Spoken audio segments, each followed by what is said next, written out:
Hi అండి, నమస్తే. Welcome to cook with Manju. ఇవాళ మన రెసిపీ వచ్చేసి రెస్టారెంట్ స్టైల్లో మలై పన్నీర్ రెసిపీ అండి. రుచి అద్దిరిపోతుంది. రోటీలోకి, పూరీలోకి, చపాతీలోకి, నాన్, బటర్ నాన్, జీరా రైస్ ఏ దానికైనా పర్ఫెక్ట్గా సెట్ అవుతుంది.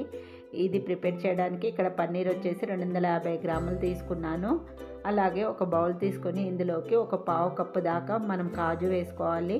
ఒక 2 టేబుల్ స్పూన్స్ వరకు గసగసాలు, 2 table spoons water melon seeds వేసుకొని ఇందులోకి వేడి నీళ్ళు వేసుకొని నానబెట్టేసుకోవాలి ఒక 5 నిమిషాలు. తర్వాత ప్యాన్ పెట్టేసుకొని ఆయిల్ వేసుకొని మనం ఈ పన్నీర్ ముక్కలు ఆయిల్లో వేసేసుకొని ఫ్రై చేసుకోవాలి.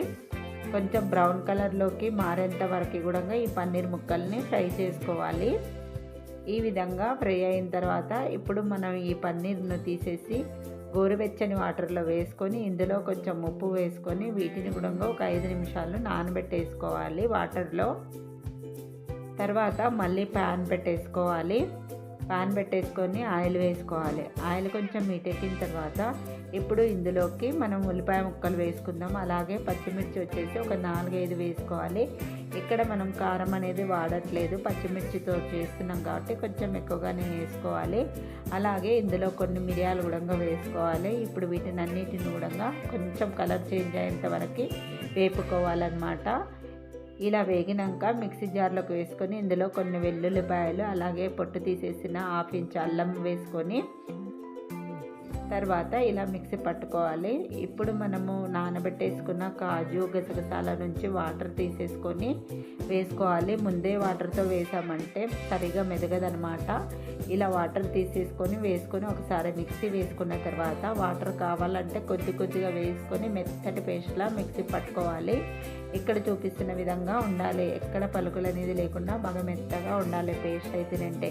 ఇప్పుడు మళ్ళీ ప్యాన్ పెట్టేసుకొని ఆయిల్ వేసేసుకుందాం. ఆయిల్ వేసుకున్నాక ఇందులోకి ఒక 2 స్పూన్ల బటర్ కూడా వేసుకుందాం. బటర్ వేసేసుకున్న తర్వాత ఇప్పుడు ఇందులోకి కొంచెం దాల్చిన చెక్క వేసుకోవాలి. అలాగే ఒక బిర్యానీ ఆకు వేసుకుందాము. నెక్స్ట్ వచ్చేసి ఇలాచి ఒక 2 వేసుకోండి. తర్వాత కొన్ని లవంగాలు కూడా వేసుకోవాలి. మనం వేసుకున్న ఈ మసాలా దినుసులన్నీ కూడా నూనెలో వేగాలి. అలాగే నేను ఇందులో కొంచెం సాయి జీర కూడా వేసాను. ఇదంతా కూడా బాగా నూనెలో వేగాలి. వేగినాక ఇందులోకి మనము మిక్సీ పట్టుకున్నాం కదా కాజు బాదాం పేస్ట్ కూడా వేసేసుకోవాలి. వేసుకున్న తర్వాత ఫ్లేమ్ను మీడియంలో లేదంటే సిమ్లో పెట్టేసుకొని పచ్చిదనం పోయేంత వరకు ఈ పేస్ట్ను నూనెలో బాగా కలుపుకుంటూ దగ్గర పడేంత వరకు వేపుకోవాలి. ఇప్పుడు ఇందులోకి ఇలా వేగినాక కొంచెం సాల్ట్ వేసుకోవాలి. ఆ తర్వాత జస్ట్ కలర్ కోసం మాత్రమే కాశ్మీరీ చిల్లీ పౌడర్ వేసుకోండి. ఒక పావు టీ స్పూన్ అంత వేసుకోండి. తర్వాత కొంచెం పసుపు వేసేసుకొని మళ్ళీ ఒకసారి బాగా కలుపుకోవాలి. ఇలా కలుపుకుంటూ ఆయిల్ పైకి వచ్చేంత వరకు కాసేపు ఈ పేస్ట్ని ఇలా ఫ్రై చేసుకోవాలి. ఇలా బాగా ఫ్రై అయిన తర్వాత ఇందులోకి కాచి చల్లార్చుకున్న పాలు వచ్చేసి 1 కప్పు దాకా వేసుకోవాలి. ఇలా పాలు వేసేసుకున్న తర్వాత మనం వేసుకున్న ఈ మసాలాలు, పాలు 2 మంచిగా ఇలా కలిసేటట్టు కలుపుకోవాలి. ఈ విధంగా బాగా కలిపేసుకోవాలి. ఇప్పుడు మనము మిక్సీ జార్లోకి కొంచెం వాటర్ అన్నా లేదంటే మిల్క్ అన్నా వేసేసుకొని మంచిగా నీట్గా క్లీన్ చేసుకొని వేసేసుకుందాము. కన్సిస్టెన్సీ అనేది మరీ పలచగా ఉండొద్దు, అలాగని మరీ గట్టిగా కూడా ఉండొద్దండి. ఇలా కలుపుకుంటూ ఉడికించుకోవాలి. ఇప్పుడు మనం దీనిపైనుంచి మూత పెట్టేసుకుందాం. మూత పెట్టేసుకొని ఒక 2 నిమిషాల వరకు ఉడికించుకుందాము. ఒక 2 నిమిషాల తర్వాత మళ్ళీ ఒకసారి మూత తీసి ఇప్పుడు ఇందులోకి కొంచెం కసూరి మేతి పౌడర్ వేసుకుందాము. అలాగే ఇందులోకి గరం మసాలా పౌడర్ వేసుకోవాలి. షుగర్ కూడా వేసుకోవాలి, చాలా టేస్ట్గా ఉంటుంది. షుగర్ వేసేసుకున్న తర్వాత ఇప్పుడు ఇవన్నీ కూడా మంచిగా కలిసేటట్టు కలిపేసుకోవాలి. ఇలా కలుపుకున్న తర్వాత దీనిలోకి నేను ఇప్పుడు ఫ్రెష్ క్రీమ్ అనేది వేసుకుంటున్నాను. 1 టీ స్పూన్ దాకా వేసుకుంటున్నాను.